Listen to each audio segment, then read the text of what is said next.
उपस्थित है दानापुर विधानसभा में दियर क्षेत्र में उपस्थित है, जो कि मैं बता दूं गंगा पार, जो कि आप देख सकते हैं कि जो जन सैलाब है ये राम कृपाल का जन सैलाब है। और मैं बता दूं कि एनडीए के तरफ से राम कृपाल प्रत्याशी हैं दानापुर विधानसभा से, और चुनाव प्रचार जो है 4 तारीख को समाप्त हो जाएगा। तो आज 3 तारीख को ये दियर क्षेत्र में रोड शो की तैयारी कर रहे हैं राम कृपाल। तो आइए हम सबसे पहले राम कृपाल से बात करते हैं। आज दानापुर दियारा इलाका जो बड़ी आबादी है और काफ़ी बड़ी आबादी और काफ़ी बड़ा क्षेत्रफल है, आज मैं आया हूँ दियारा की जनता को प्रणाम करने के लिए। इनका आशीर्वाद, इनका समर्थन हमें हमेशा मिला है और जो उत्साह देखा अद्भुत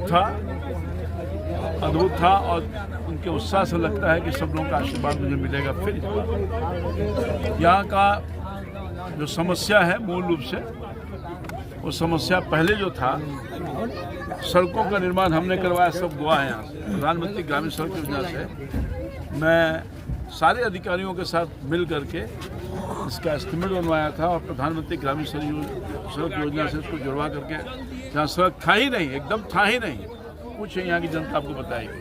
और सबसे बड़ी काम है कि जब से आज़ाद हुआ भारत तब से बिजली नहीं थी वहाँ पर, और पहली दफ़ा मोदी जी की सरकार ने संकल्प लिया था कि 2018 तक हम सभी घर में बिजली पहुँचाएंगे। बिजली पहुँचाने का काम किया, उसके भी गवाह हैं। अगर मैं कोई गलत बात बोल रहा हूँ आप बताएं। और यही नहीं, यही पानापुर कटाव में था, मास्टर साहब बेचारे स्वर्गवास हो गए, उनके साथ में जाकर किस तरह से प्रयास किया, यही माननीय विजेंद्र यादव जी सिंचाई मंत्री का कृपा है कि इसको कटाव से मैंने बचाने का काम किया। दूसरी बड़ी बात यह है कि यहाँ पक्का पुल के निर्माण के लिए वर्षों से लोग आशा लगाए हुए, क्योंकि इनका जीवन दुर्लभ हो जाता है। बाढ़ के दिनों में बाढ़, परेशान, आना जाना बंद, तो उसके लिए बहुत पहले से डिमांड था। और मैंने, जब मैं लोकसभा का मेंबर था, तो भारत के प्रधानमंत्री जी से, भारत के सड़क मंत्री जी से मैंने आग्रह किया, उसका लिखित है मेरे पास, मैंने पार्लियामेंट उठाया, लिखित है, सब है। कोई कह रहा है कि हम करवा दिए हैं, चैलेंज देता चाहते हैं। और सफलता ये मिली कि शेरपुर से NH का रोड है, भारत सरकार का, शेरपुर से दिगवारा पुल का निर्माण हो रहा है। और मेरे बहुत अथक प्रयास के बाद वो गंगहारा के पास, फुटानी बाजार के पास वो पुल, रैंप गिर गया है, निर्णय हो गया है, सब कुछ हो गया है। बहुत जल्द जब पुल निर्माण होगा तो दियारा के लोगों को पुल से जोड़ने का काम करके पक्का पुल से इनका हालात को ठीक करेंगे। दूसरी बड़ी बात है, बड़ी आबादी है, इस इलाके के जो लोग हैं उनको जाने वहाँ देर लगेगा, दूर लगेगा। तो यहाँ जो एक और दीघा और छपड़ा एक नए पुल का निर्माण हो रहा है, 6 लेन का, उसमें भी रैंप गिराने का निर्णय हो चुका है। अब दोनों तरफ से पुल का जब निर्माण हो जाएगा तो ये स्वर्ग हो जाएगा, यहाँ के लोगों का जीवन स्तर ऊंचा होगा,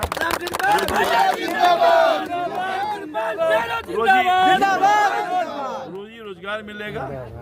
कुछ लोग, ये एक सबसे बड़ा सवाल है, 3 पंचायत प्रशासनिक व्यवस्था चली गई उधर छपड़ा की तरफ, सारण की तरफ, और ये बड़ा इशू है। और ये उस समय गया है जब माननीय उप मुख्यमंत्री के रूप में तेजस्वी यादव जी थे। ये लोग गए थे, कहाँ हैं? 100 की संख्या में गए थे, धरना हुआ, प्रदर्शन हुआ, आंदोलन हुआ।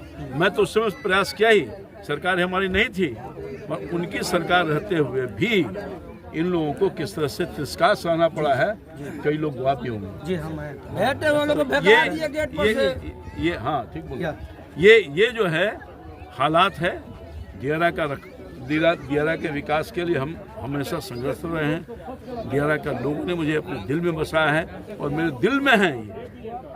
अब यहाँ के विधायक से मैं पूछना चाहता हूँ, जो 5 साल में 5 गो उपलब्धि बता दें या एक उपलब्धि बता दें दियारा के लोगों को। 5 साल में तो 5 बार आए हैं कि नहीं है मुझे नहीं मालूम। और यहाँ से सांसद भी हो गई है, जो राष्ट्रीय जनता दल के हैं, बड़े नेत्री हैं, बड़ा प्रभावशाली हैं। 1.5 साल हो गए, 1.5 साल से अधिक ही हो रहा होगा।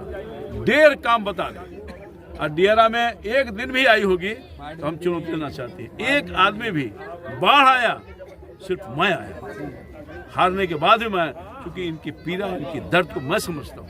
कोई पूछने वाला नहीं था और पूरी की पूरी व्यवस्था हमने करवाया। चाहे उपरवार में जो कैंप लगा था डीएवी स्कूल, बल्देवाई स्कूल में, या दियारा में, जो हर आदमी को फायदा हुआ है, मेरी सरकार ने की है, मेरे प्रयास से हुआ है। तो ये दियारा का मैंने ही कुछ किया है और मैं ही करूँगा। हम अनुरोध करना चाहते हैं अपने दियारा वासियों से, अपने मालिक से, कि आप हमेशा स्नेह दिया है हमें, दानापुर ने हमेशा हमको जिताया है, आप अपना आशीर्वाद दीजिए। मैं आपको आश्वासन देना चाहता हूं कि जो एक बहुत महत्वपूर्ण मांग है कि हमारा थाना वो प्रशासनिक व्यवस्था जो छपरा में चला गया है, सबसे पहला काम मैं इसको करवाऊंगा। कह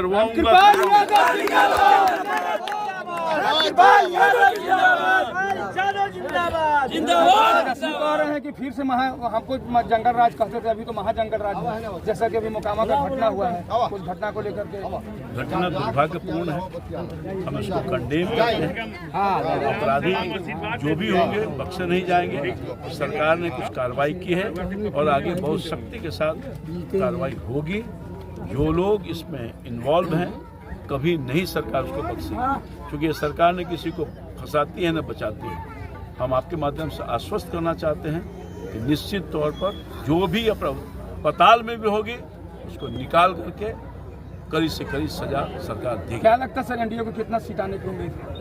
अब एनडीए के सरकार, हमें लगता है कि बहुत ज़्यादा एनडीए के पक्ष में लोग, क्योंकि पिछले 20 साल में एनडीए की सरकार ने काम किया है और सबको फायदा पहुंचाया है, चाहे किसान हो, मजदूर। अब देखिए ना, हाल में ही महिलाओं को 10-10 हज़ार रुपये की राशि दी जा रही है, उनके उन्नति के लिए, उनकी पढ़ाई की व्यवस्था की जा रही है, उनके रोजी रोजगार की व्यवस्था की जा रही है। और पेंशन जो था 400, ये कहते हैं माननीय तेजस्वी यादव जी कि मेरी सरकार नौकरी दी तो आपने पेंशन क्यों नहीं बढ़वाया? तब आप ही मुख्यमंत्री, कोई और था, मगर आप ही मुख्यमंत्री की हैसियत से काम कर रहे थे, आपके डायरेक्शन पर सरकार चल रही थी, तो आपने पेंशन क्यों नहीं बढ़वाया?